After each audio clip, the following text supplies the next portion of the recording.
जय गणेश साथियों, सभी को राधे राधे, राधे कृष्ण, जय भवानी, जय महाकाल।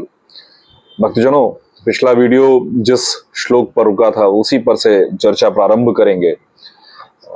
हम लोग चर्चा कर रहे थे कि किस प्रकार धुंधुली ने एक अति उत्तम अवसर को खो दिया, अपने जीवन को बदल जाने के उस अवसर को खो दिया। उस स्तर पर चर्चा हो रही थी। भक्तजनों, जीवन में ऐसा कई बार होता है और होगा भी कि हम इमीडिएट गेन के लिए बहुत सारी चीजें छोड़ देते हैं। जैसे आजकल एक बहुत अच्छी किताब है, कभी समय मिले तो आप लोगों को पढ़िएगा। मतलब उसका बेसिक जिस्ट ये है कि डोपामाइन ऑब्सेशन। डोपामाइन वो द्रव्य है, वो हार्मोन है जो हमारे दिमाग में निकलता है जब हम कोई ऐसा कार्य करते हैं जो हमको अच्छा लगता है। किसी भी तरह के एडिक्शन का जो मूल कारण होता है वो डोपामाइन होता है। तो आजकल जो ये रील्स का, अलग अलग फेसबुक व्हाट्सएप पे चैटिंग का, ये डिस्कशन, बिना बात के पंचायत का एक शौक चल रहा है, वो है हमारे शॉर्ट टर्म इफेक्ट। या अभी की अभी गाड़ी खरीद लेना, आसपास के लोगों को देख के नए फोन खरीद लेना ताकि लोगों को हम दिखा सके, देखो हमारे पास नया फोन आया। ये सब है शॉर्ट टर्म बेनिफिट। और लॉन्ग टर्म बेनिफिट क्या है कि हम लॉन्ग टर्म इन्वेस्टमेंट करें, सिप करें, अपनी पढ़ाई करें, अपने आप को और बेहतर करें, अपनी स्किल्स डेवलप करें।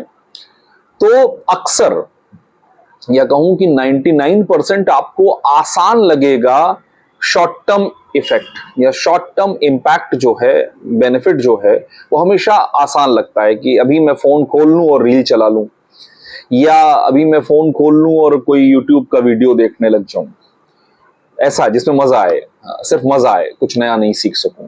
तो वही हुआ धुंधुली के साथ। धुंधुली को शॉर्ट टर्म में लगा कि बच्चा भी मिल जाएगा और मुझे कोई पेन भी नहीं होगा। लेकिन वो ये भूल गई कि माता और पिता के जो डीएनए होते हैं वो मैटर करते हैं, जिसको हमारे पूर्वजों ने संस्कार शब्द दिया।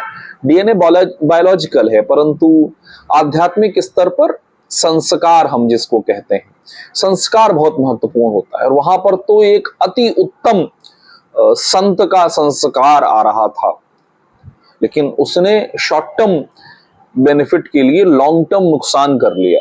तो उन्होंने खुद नुकसान किया और अपने पूरे परिवार का नाश कर दिया एक तरह से। बहुत सारी स्त्रियां आज की तारीख में ऐसा कर रही हैं कि शॉर्ट टर्म बेनिफिट्स के लिए अपने परिवार के लॉन्ग टर्म सुख को, लॉन्ग टर्म ग्रोथ को समाप्त कर दे रही हैं। सोचिएगा जरूर, इस चर्चा को फिर कभी आगे बढ़ाएंगे। हम वापस लौटते हैं कि धुंधुक ने मारना शुरू कर दिया, धुंधुकारी ने मारना शुरू कर दिया अपने माँ बाप को। पिताजी बड़े दुखी हो गए। तो गोकर्ण जी अपने आश्रम से लौटे, तब गोकर्ण जी समझा रहे हैं। आपको याद होगा पिछले अंक में हम लोगों ने चर्चा की थी, असारह खलु संसारो दुख रूपी विमोह का सुतः कस्य धनम कस्य। ये पूरा जो संसार है, ये जो भौतिक जगत है, ये दुखालय है। और इस दुखालय में कहीं सुख नहीं है, कहीं शांति नहीं है। तो आगे समझाते हुए गोकर्ण जी कहते हैं, ना नरेंद्र, ना देवेंद्र, ना सम्राट को सुख है, ना इंद्र को सुख है, ना चक्रवर्ती सम्राट को सुख है। सुख अगर किसी को है तो विरक्त को है। अब यहां सुनकर आपको मन में आना स्वाभाविक सा विषय उठता है कि अरे यार, हम कैसे विरक्त हो जाएं, हम कैसे सन्यासी हो जाएं, हमारे पास घर है, बार है, हम अपने कर्तव्यों से विरक्त हो जाएं। विरक्त का अर्थ कहीं पर भी अपने कर्तव्यों को छोड़ना नहीं है। और कभी भी हमारे ग्रंथ, हमारे जीवन मूल्य अपने कर्तव्यों को छोड़ने के लिए नहीं कहते। तो विरक्त क्या है? विरक्त वो है जो इस सत्य को समझता है कि जीवन निस्सार है। जो भी संबंध हैं, रिश्ते हैं, नाते हैं, ये सब इसी शरीर से जुड़े हुए हैं। सारे रिश्ते नाते मोह से जुड़े हुए हैं। और हम जब तक मोह के चक्र में फंसे रहेंगे तब तक दुखी रहेंगे। एक सांवरे उस नंदलाला को छोड़कर अगर आप किसी के चक्कर में पड़े, अगर आप अपने इष्ट की साधना से जरा सा भी दाएं बाएं हुए, तो आपको सिर्फ और सिर्फ कष्ट मिलेगा। मैं ऐसा नहीं कह रहा हूं कि आप यदि अपने इस हमारे सांवले सरकार के चक्कर में पड़ जाएंगे तो सिर्फ सुख मिलेंगे। अरे हो सकता है भौतिक दुख ज्यादा बढ़ जाएं। इनफैक्ट बहुत सारे साधक और ये बात कहते भी हैं कि अगर कन्हैया का, नारायण का या वैष्णव परंपरा में जाओ तो माँ लक्ष्मी को जलन होती है। ऐसा मैं नहीं कह रहा हूं, ऐसे संभवतः अगर मुझे ठीक याद है तो मलूक पीठाधीश्वर जी ने एक बार इस बात का रेफरेंस दिया था। इसलिए वैष्णवों को धन नहीं मिलता, शैवों को ठीक ठाक मिलता है। अब ये तो जीवन के अंत में पता चलेगा कि किसको क्या मिलता है, पर हाँ सुख मिलता है, शांति मिलती है और उस आनंद का मार्ग मिलता है। लेकिन वो सिर्फ गूंगे का सुख है, जैसा परम पूजनीय आदि शंकराचार्य जी कहते हैं, ध्यान का सुख, निर्विकल्प समाधि का सुख गूंगे का सुख है। उसी तरह से भक्ति का सुख गूंगे का सुख है। तो दिन रात अपने इष्ट को लेकर सोचना, कल्पना, चिंता करना, याद करना कि अरे मेरा कन्हैया मुझे याद नहीं करता, महादेव के चरणों में मैं नाक रगड़ता रहता हूं, मेरे भोला मुझे भूल तो नहीं गया है। ये सुख, ये अपनी माँ के उस आदि शक्ति के माता स्वरूप को अपने चारों तरफ महसूस करना और उस महसूस करने में, उस आनंद में डूब जाके रोना, जिन्हें प्रेमाश्रु कहा गया है, जिन्हें आनंदाश्रु कहा गया है, उसका मजा जो है वो कोई और बता नहीं सकता। वो आनंद, वो सुख, वो अनिर्वचनीय है। मैं अक्सर एक बात कहता हूं अपने साथियों से कि जो कुछ भी कीमती है उसको आप शब्दों में या यूनिट्स में मेजर नहीं कर सकते। चाहे वो सुख हो, जैसे अपने बचपन के दोस्त के साथ लड़ने का सुख, अपने पिता से प्यार और गर्व देखने का सुख, ये सबको शब्दों में नहीं बताया जा सकता। उसी तरह से हम जब विरक्ति की बात कहते हैं तो हम ये नहीं कहते कि आप अपना घर छोड़ दो, नहीं, हमारे पूर्वजों ने कभी ये नहीं कहा, हमारे शास्त्रों ने कभी नहीं कहा। घर नहीं छोड़ना है, पर घर के मोह को छोड़ देना है। परिवार नहीं छोड़ना है, पर परिवार के मोह को छोड़ देना है। जो करने वाला है वो तो कर ही रहा है। अब अगर आज मेरी बिटिया को जुकाम है, कह रहा हूं, पूरा पूरा नहीं उतरा है, माध्यम हूं, रास्ते में हूं, आप भी उस रास्ते में चलें। सारी कथा, सारा चर्चा, सारा कथावाचन मेरा ऐसा मत है इसलिए है कि हम उस रास्ते को देख सकें, हम उस रास्ते पर चलें। किस रास्ते पर?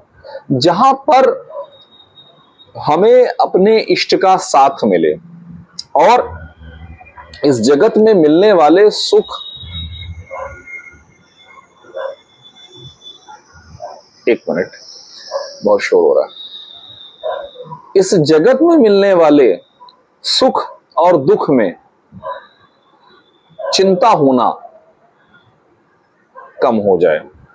तो गोकर्ण जी कहते हैं कि पिताजी, ना देवेंद्र को सुख है, यानी ना इंद्र को परमानेंट आनंद है।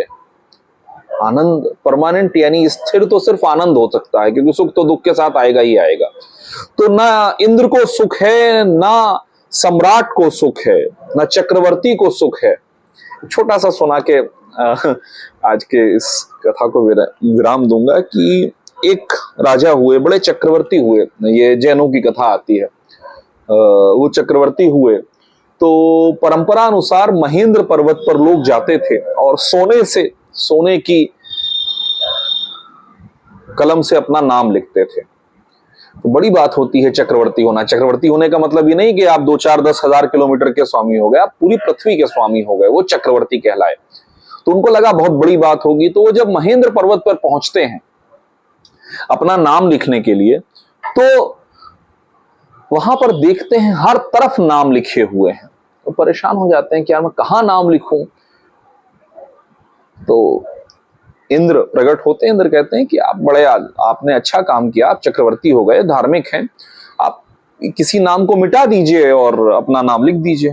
क्या अरे इस व्यक्ति ने कितनी मेहनत की होगी, मैं ही समझ पा रहा हूं, वर्षों लग गए, मैं वर्षों से युद्ध लड़ रहा हूं, तब जाकर कहीं मैं चक्रवर्ती बना हूं, और आप कह रहे हैं ऐसे ही मिटा दूं। इस नाम लिखने के लिए तो सब कुछ था, सारा खेल। आप ही बताइए ना, हम लोग 90% यश नाम प्रसिद्धि की बात क्यों करते हैं? फेसबुक पे कोई अरे वाह क्या BMW कार से चलते हो आप अरे आपके 50,000 फॉलोअर्स हैं, 50 लाख फॉलोअर्स हैं तो उन्होंने कहा कि ये नाम लिखने के लिए तो सारा खेल तमाशा किया था मैंने, इतने युद्ध लड़े थे, ऐसा कुछ किया था। तो इंद्र ने कहा, देवेंद्र ने कहा कि यही तो परंपरा है, आपके पहले इतने सारे जितने चक्रवर्ती हुए हैं, और आपके बाद भी बहुत सारे चक्रवर्ती होंगे, आपका नाम हो सकता है अभी 10 20 25 साल 50 साल में कोई मिटा दे। तो उनको समझ में आया कि ये जो इस भौतिक जीवन के नाम हैं, नाम, प्रतिष्ठा, पद, सामर्थ्य, धन, शक्ति। अभी अगर आप लोग मुझसे फेसबुक पे जुड़े हो तो एक बहुत बड़ा मॉबस्टर, माफिया, मतलब आप ये समझिए जिससे माफिया शब्द उत्पन्न होता है, अल कपून, वो माफिया, एल कपून नाम का एक बहुत बड़ा माफिया हुआ वेस्ट में, अमेरिका में। संयोगवश उसने एक छोटा सा कहीं एक फ्रॉड में उसको पकड़ा गया, उसने सैकड़ों मर्डर करवाए, लेकिन मर्डर में नहीं गया जेल, वो एक इनकम टैक्स रॉबरी में उसको पकड़ के फंसा दिया गया। और उसके नाम से लोग थर थर थर कांपते थे, जैसे आजकल नहीं अतीक अहमद और ये और वो, मैंने लेख में लिखा भी था, रेफरेंस भी दिया था, अतीक अहमद, मुख्तार अंसारी, इन सबके नाम से लोग थर थर कांपते थे। क्या हुआ? अल कपून की मैं कहानी सुना रहा था आपको। अल कपून 48 साल की उम्र में, महज 48 साल की उम्र में उस आदमी का दिमाग चलना बंद हो गया, उस आदमी का दिमाग चलना बंद हो गया। और वो विशाल मेंशन था उसके पास, और हमारा इंडिया वाला छोटा मोटा बात नहीं कर रहे हैं कोठी की, मेंशन मतलब उनके यहाँ, अंग्रेजों के यहाँ तो घर ही, अमेरिकन के यहाँ घर ही बहुत बड़े बड़े होते हैं, और मेंशन मतलब आप 100-200 बीघे का तो मिनिमम मान लीजिए। और उसमें भटकता रहता था, और ऐसे ही मर गया 48-49 साल में। अतीक अहमद देख ही लीजिए, मुख्तार अंसारी देख लीजिए। तो इस जन्म में, इस भौतिक जीवन में कमाई हुई किसी भी भौतिक वस्तु का कोई मोल नहीं। क्यों? क्योंकि वो अस्थिर है, आज है कल नहीं है। अगर मैं अक्सर उदाहरण देता हूं कि मैं अपने आप को बहुत ज्ञानी मानने लग जाऊं, ज्योतिषी हूं, तो कभी भी आपकी 10-20 भविष्यवाणियां सही हो जाएं तो आपको लोग अक्सर चने के झाड़ पर चढ़ा देते हैं, आप गुरु हैं, आप ज्योतिषी हैं, आप दैवज्ञ हैं। अरे कुछ नहीं भाई, सब इष्ट की कृपा से हो रहा है। जिस दिन इष्ट की कृपा उठ जाएगी, खेल खत्म, पैसा हजम। तो भक्तजनों, आज अंत में इसी विचार के साथ आपको छोड़कर जाता हूं। भौतिक जीवन में कमाई हुई किसी भी भौतिक वस्तु का, चाहे वो नाम हो, चाहे वो प्रतिष्ठा हो, चाहे वो पद हो, चाहे वो पुत्र हो, चाहे वो परिवार हो, उसका कोई महत्व नहीं, क्योंकि वो अस्थिर है। फिर मिलते हैं साथियों।